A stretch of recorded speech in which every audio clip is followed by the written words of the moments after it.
scale. That's right. Fortunately, yes, I can still hear them, but I do know a lot of older birds who struggle to hear that, and the same is absolutely true of calls.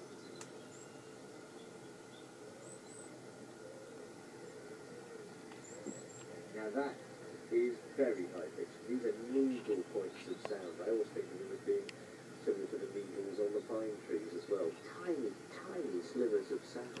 Very hard to pick up on them. But when you do hear that call, stay still and see the bird. They're not a bird that's particularly shy. When they hide away in conifer plantations and conifers even in your garden, they are a bird that when you do see them, you often see them very close to.